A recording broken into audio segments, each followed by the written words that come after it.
প্রিয় ভিউয়ার্স, কেমন আছো? আশা করছি সবাই ভালোই আছো। আমিও আল্লাহ তাআলার অশেষ রহমতে অনেক ভালো আছি। আমাদের নিয়মিত অনলাইন ক্লাসের আজকে আমরা নবম শ্রেণীর গণিত ত্রিকোণমিতি নিয়ে বিষয় নিয়ে আলোচনা করব।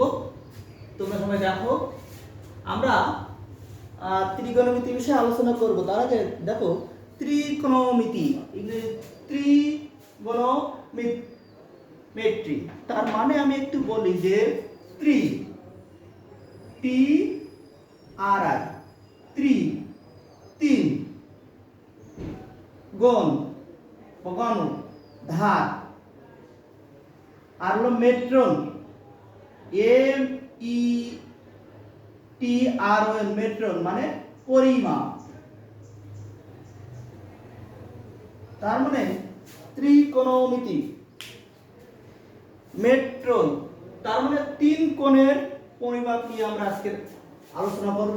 সাধারণত এই ত্রিকোণমিতিগুলো আলোচনা করার ক্ষেত্রে আমাদের একটা ত্রিভুজ সাথে সম্পর্ক, কিন্তু সেই ত্রিভুজটা অবশ্যই সমকোণী হতে হবে। সমকোণী না হলে ত্রিকোণমিতিটা কল্পনা করাই যাবে না। প্রাচীন মিশরীয়রা এই ত্রিকোণমিতির ব্যবহার বহু করেছে। আমাদেরও দেশে আছে ত্রিকোণমিতির ব্যবহার, বাস্তব ক্ষেত্রে অনেক আছে। আমরা একদিনই তো সব হবে না, সীমিত আলোচনা করছি। আজকের আমাদের যে মূল বিষয় হচ্ছে সূক্ষ্মকোণের অনুপাত নির্ণয়। সূক্ষ্মকোণের অনুপাত আমরা আজকের নির্ণয় করব। এখন সূক্ষ্মকোণের অনুপাত নির্ণয় করার জন্য আমাদের যে জিনিস দরকার তা হচ্ছে, আমাদের মনে করো একটা ত্রিভুজ আমরা কল্পনা করছি। আচ্ছা, তার আগে আমরা যে বিষয়টা আমরা চিনে নিই যে একটা সমকোণী ত্রিভুজ তো হতে হবে, সেই ত্রিভুজের লম্ব কি, অতিভুজ কি, আর ভূমি কি, সেটা সম্পর্কে আমাদের একটু ধারণা নিতে হবে। কারণ এই অধ্যায়ের এই জিনিসগুলো খুবই গুরুত্বপূর্ণ। তো দেখো, আমরা একটা সমকোণী ত্রিভুজ যদি কল্পনা করি, বাস্তবে তো কম্পোসরা একটু 19-20 হয়, তারপর হাতে আঁকার চেষ্টা করছি। তো যেটুকু হলো, যদি আমরা এরকম একটা দাগ দেই তার বা কোণ চিহ্ন, তাহলে এটা সমকোণী বোঝায়। আমরা এটা চিহ্নিত করি, মনে করো এবিসি একটা কোণ চিহ্নিত করলাম। আমরা সমকোণের বিপরীত বাহুটা সবসময় অতিভুজ বলবো। আরেকটা বলতে পারি যে একটি ত্রিভুজের তিনটা বাহু, যে ত্রিভুজের সবচেয়ে বড় বাহুটার নাম হচ্ছে তোমার অতিভুজ। এখন সূক্ষ্মকোণ যেটা হবে, যখন সূক্ষ্মকোণ ভূমির সমান্তরাল যেটা হবে, সেটাকে আমরা সন্নিহিত বাহু বলবো। আর সূক্ষ্মকোণের বিপরীত বাহুটাকে সবসময় আমরা বলবো লম্ব।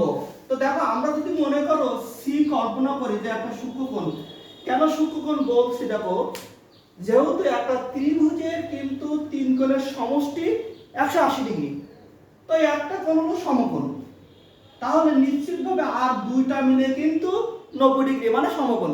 তার মানে একটা এই কোণটা বাদে এই দুটো কোণ কিন্তু আর আমাদের কিন্তু পৃথকভাবে 90 ডিগ্রি না, তাহলে নিশ্চিত 90 ডিগ্রির চেয়ে ছোট, তার মানে কিন্তু সমকোণ। তো যদি আমরা এই কোণটা কল্পনা করি, তাহলে এর বিপরীত বাহুটা কিন্তু এটা হচ্ছে, তার মানে কত, বিসি। বিসিটাকে তখন আমরা বলছি কত, লম্ব, ঠিক আছে। আর তখন কিন্তু আমাদের ভূমি যেটা আছে, ভূমি কিন্তু এটা কল্পনা করবো আমরা। তারপর যদি আমরা সি কোণ, এটা সূক্ষ্মকোণ, তাহলে সি কোণের বিপরীত বাহু কোনটা, এবি, তাহলে এবিটাকে আমরা বলবো কত, লম্ব, আর বিসিটাকে বলবো ভূমি।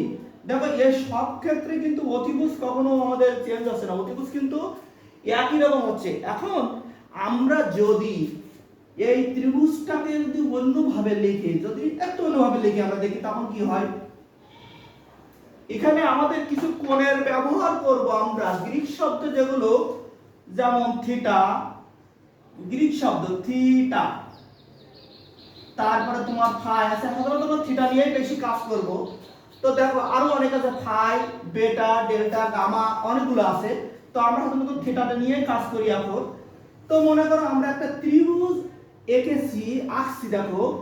তো নরমালি যদি আমরা ত্রিভুজটা এরকম দেই, মনে করো এইটা কিন্তু মনে করো এইটা দাগ দিছি, এটা বোঝা যাচ্ছে সমকোণ না, তার মানে কিন্তু আমরা এর বিপরীত বাহুটা কিন্তু এইটা, তার মানে এটা কিন্তু তখন হবে অতিভুজ। এটা হাতে আঁকেছি তো হয়তো সমান 90 ডিগ্রি হবে না। তারপর আমরা যদি নেই, অর্থাৎ সমকোণের বিপরীত বাহুটা সব সময় অতিভুজ হবে, আর দুইটা যে সূক্ষ্মকোণ হবে সেই সূক্ষ্মকোণ দুইটার বিপরীত বাহু সব সময় লম্ব, আর অপর বাহুটাকে ধরবো হলো ভূমি। আমরা দেখো এই সূক্ষ্মকোণের কিছু ত্রিকোণমিতিক অনুপাত নির্ণয় করব। আমরা সাধারণত 6টা অনুপাত আছে, আমরা সম্পূর্ণ নতুন নামে এখন চিহ্নিত করব। তো আমরা কিছু অনুপাত আছে, যেমন আমি একটা ত্রিভুজ আঁকছি, দেখো এ বি সি। নরমালি মনে করো আমরা এইটা ধরলাম, এই কোণটা সূক্ষ্মকোণ থিটা, তার মানে তার বিপরীত বাহু কিন্তু লম্ব। সন্নিহিত বাহু বা ভূমি বলা যায়, আর এটাকে বলা হয় অতিভুজ। তো আমরা এখানে কিছু চিহ্নিত করব। যদি আমরা এই কোণটাকে যদি নিতাম, এইটা এই কোণটার মান, তাহলে তার বিপরীত বাহু কত হতো তখন? ভূমি না? তাহলে ভূমি মানে কত? বিসি, তাহলে বিপরীত বাহুটাকে তখন কিন্তু লম্ব বলতাম। এটা হলো যখন যে প্রেক্ষিতে আসবে তখন সেটা আমরা চিন্তা করব। তবে সবসময় আমাদের মনে রাখবা যে সমকোণের বিপরীত বাহু সবসময় অতিভুজ দেবে। তো আমরা একটা সমকোণ আঁকবো। মনে করো এক্স ও ওয়াই একটা সূক্ষ্মকোণ যাকে থিটা দ্বারা চিহ্নিত করছি। ঠিক আছে, মনে করি এক্স ও ওয়াই একটি সূক্ষ্মকোণ যার পরিমাণ হলো থিটা। এখন ও ওয়াই বাহুর উপর যে কোনো একটি বিন্দু আমরা পি কল্পনা করি। পি থেকে ও এক্স এর উপর পিএম যদি লম্ব অঙ্কন করি, তাহলে দেখো পি ও এম একটা ত্রিভুজ পাওয়া যায় না?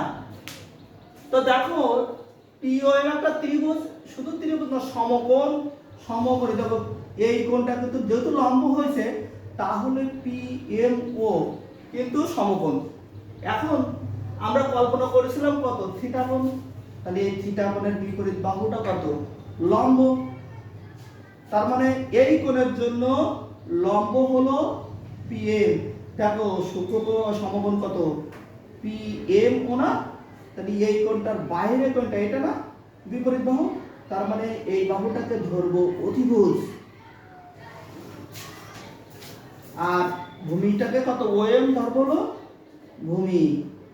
এখন আমরা যে কাজটা করি, আমাদের এই ত্রিকোণমিতির অনুপাতগুলা 6টা অনুপাত আছে আমাদের, সে জিনিসগুলো কাজে লাগবে। তো দেখো আমরা সাধারণত যে জিনিস, লম্বকে অতিভুজ দ্বারা ভাগ করলে লম্ব আমার কত? পি এম বাই অতিভুজ কত? ওপি। লম্বকে অতিভুজ দ্বারা ভাগ করলে যেটা পাওয়া যায় সাইন থিটা, যেহেতু আমরা চিহ্নিত করেছি আমরা লম্ব, তার মানে নতুন কিন্তু আমরা এই জিনিসটা শিখলাম যে লম্বকে অতিভুজ দ্বারা ভাগ করলে যেটা হয় সেটা হলো আমার সাইন। আর তারপরে 6টা অনুপাত শিখবো আমরা। ট্যান লম্ব বাই হলো লম্ব কত? পি এম, আর ভূমি কত? ও এম।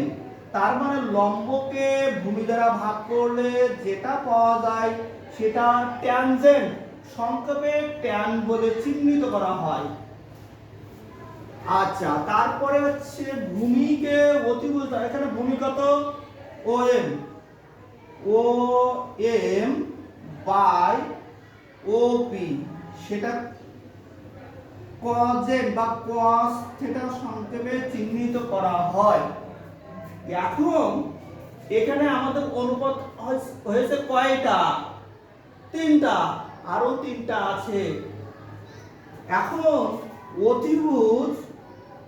অতিভুজকে লম্ব অর্থাৎ ওপি, অতিভুজ বাই লম্ব পিএম, তার মানে আছে কোসেক্যান্ট, সংক্ষেপে হলো কোসেক বলা হয়।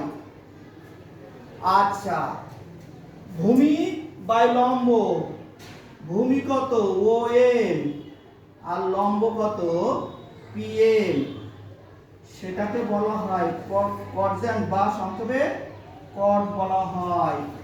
তারপরে আরেকটা আছে, কয়টা হলো? একটা, দুইটা, তিনটা, চারটে, পাঁচটা। আরেকটা আছে অতিভুজ বাই ভূমি সেকেন্ড, তার মানে সংক্ষেপে বলা হয় সেক থিটা। তো আমরা দেখো এখান থেকে একটা জিনিস শিখলাম, নরমালি দেখো সাইনের সাথে সম্পর্ক হয়ে যাচ্ছে কিন্তু, অর্থাৎ সাইনের লব্জা কোসেকার হর, তাই তো দাদা একটার সাথে, অর্থাৎ সাইনের সাথে আমাদের সম্পর্ক আসছে কার, দেখো দিন কোসেক। তার মানে কি, সাইন মানে কত লম্ব বাই অতিভুজ, আর কোসেক মানে কত অতিভুজ বাই লম্ব, তাই না? ঠিক ট্যানের ক্ষেত্রে দেখো লম্ব বাই ভূমি, তাহলে এর উল্টাটা ভূমি বাই লম্ব, তার মানে কত কট। দেখো তুমি ভূমি বাই লম্ব, সেক দেখো কস, দেখো ভূমি বাই অতিভুজ, তাহলে অতিভুজ বাই ভূমি, তার মানে কত সেক। হলো না ছয়টা? তার মানে আমরা এখান থেকে একটা ধারণা নিতে পারি। দেখো এরকম যদি বলি আমরা একটু লিখে নেই, সাইন থিটা,